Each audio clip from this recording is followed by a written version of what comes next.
Bonjour. Très bien, ça va. Oh, ça fait plusieurs fois déjà que je viens à Kinshasa, d'ailleurs, je dirais en tout cas plusieurs années.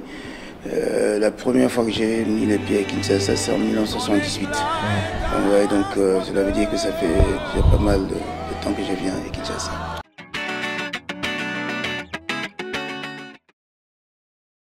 Parce qu'on aime, on aimerait bien toujours rester à côté de la personne. Bon, pour moi, Constance, le secret, c'est ma relation avec lui.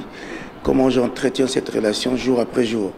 Bien sûr, avec mes hauts et mes bas, mais toujours en ayant toujours cette attitude de m'approcher toujours vers lui, savoir toujours lui dire tout mon amour chaque jour, parce que je sais ce qu'il a fait pour moi, je sais ce qu'il est pour moi, donc je ne peux pas me détacher, quoi. Je ne peux pas laisser passer du temps sans pouvoir être en communion avec lui. C'est ma relation avec lui.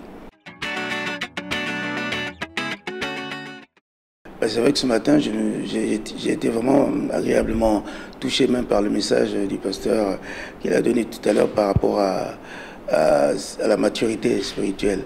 C'est vrai que c'est très important de pouvoir grandir spirituellement. Une fois qu'on est chrétien, quand on vient à Christ, je crois que ce qui est important, c'est la progression. Ce n'est pas de rester seulement à l'étape de la conversion, mais il faut avancer, c'est-à-dire il faut cultiver justement cette relation avec le Seigneur à qui on a donné sa vie. Parce que c'est avec la parole de Dieu, une fois qu'on est en Christ, les choses anciennes sont passées, les choses deviennent nouvelles. Cela veut dire que nous devons marcher par la foi qui chaque jour, parce que la foi justement c'est comme la parole de Dieu, c'est une ferme assurance des choses qu'on espère que c'est ce qu'on ne voit pas. Donc cela veut dire qu'on a quelque chose à faire pour pouvoir garder, pour pouvoir être mûr spirituellement. C'est comme si, voilà, on ne peut pas être là en train de manger seulement le foufou kwanga, il faut changer de temps en temps. Donc cela veut dire que même la parole de Dieu, nous devons expérimenter, à connaître la parole de Dieu, à avancer avec lui tous les jours, connaître, avoir aussi la vie de prière, avoir, et puis connaître aussi, et puis vivre cela, et puis expérimenter cela en le faisant vivre aussi autour de nous. Et non pas seulement ce qu'on parle ou bien ce qu'on dit, mais il faut que cela se manifeste dans notre vie de tous les jours. Les gens voient justement les fruits de notre progression, c'est-à-dire qu'on a cette maturité qui se manifeste au travers de ce que nous vivons tous les jours. Admettons par exemple, si avant d'être chrétien, j'étais un voleur ou quelque chose comme ça, je faisais, et que je deviens chrétien, je sais que devenir chrétien, il y a la parole de Dieu qui m'inspire ou bien qui me donne de comprendre que voler, c'est mauvais. Mais s'il faut toujours que tout le temps, je vais encore piocher, je voler un peu, seulement ça va pas faire du mal, non. C'est-à-dire il faut arrêter tout, c'est-à-dire couper tout avec l'ancienne personne qu'on était pour devenir une nouvelle créature. Donc nous devons chaque jour avancer avec la parole de Dieu, avec la grâce de Dieu, qui nous donne de pouvoir expérimenter les choses que Dieu a mis en place pour nous, pour l'aimer, et puis surtout pour avancer dans notre voie chrétienne à chaque instant, à chaque moment de notre vie. Dépend de mon ministère, du ministère pastoral. Et c'est pareil.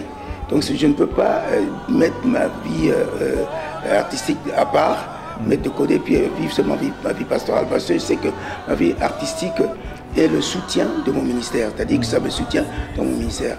Quand je chante, je prêche également. Donc cela veut dire que ça vient toujours ensemble. Que même quand je suis en pleine... Par exemple, en pleine concert ou bien en pleine célébration, je sais que forcément, ça va m'amener à dire des paroles de connaissance, c'est-à-dire aussi à exhorter, par exemple, les gens dans le ministère. Donc, ça va de pair. Je ne privilégie pas l'un par rapport à l'autre. Et bien sûr, c'est vrai que ces moments sont des moments qui sont importants pour votre édification, vous, peuple de Dieu, vous, tous chrétiens que vous êtes. C'est très important, ces moments, de venir apprendre et apprendre encore. Vous savez, on a la connaissance de Dieu, mais ça ne suffit pas d'avoir la connaissance. Il faut le connaître Dieu. Connaître Dieu, c'est s'approfondir justement dans la parole de Dieu, connaître la parole de Dieu et connaître encore plus le Seigneur tel qu'il se définit. 28 au 31, voilà, 31 août 2019. avec Pasteur Castano. Donc venez nombreux, venez assister à cette rencontre. C'est pour votre bien, c'est pour votre édification. Donc ne ratez surtout pas. Venez écouter ce message qui va beaucoup vous bénir. L'équilibre, il faut avoir l'équilibre dans la vie chrétienne. Il faut être équilibré. Soyez bénis. Qu'il n'y a rien de plus important. Les messages, on les entend. C'est vrai que parler du Seigneur. Moi, surtout ces temps-ci, j'aimerais parler, pour vous encourager, c'est le message du retour du Seigneur. C'est vrai que nous passons maintenant, je crois que nous traversons des moments qui sont des moments qui annoncent justement le retour du Seigneur. Cela ne veut pas dire qu'il faut laisser tomber et puis attendre. Non, au contraire, il faut continuer à travailler, continuer aussi à publier la parole de Dieu, à publier l'évangile de Christ, continuer aussi à amener des âmes à Christ. C'est ça qui est important. Mais moi, dans le ministère, ce que je fais, c'est quand je chante, c'est pour amener des âmes à Christ. Et ce que je fais constamment. Donc cela veut dire que c'est pour vous encourager. Donnez votre vie au Seigneur. Vous qui avez peut-être affaibli, remettez-vous justement, relevez-vous et soyez affermis, soyez aussi renouvelés, soyez remplis justement du Saint-Esprit pour pouvoir être ferme dans la foi et attendre le retour du Seigneur qui revient bientôt. Et soyez bénis. En tout cas, j'espère que ces moments, ces temps que vous vivez sont des moments de bénédiction que le Seigneur nous donne. Alors ne ratez pas toutes ces occasions-là qui nous donnent de pouvoir aller de l'avant pour la gloire de son nom.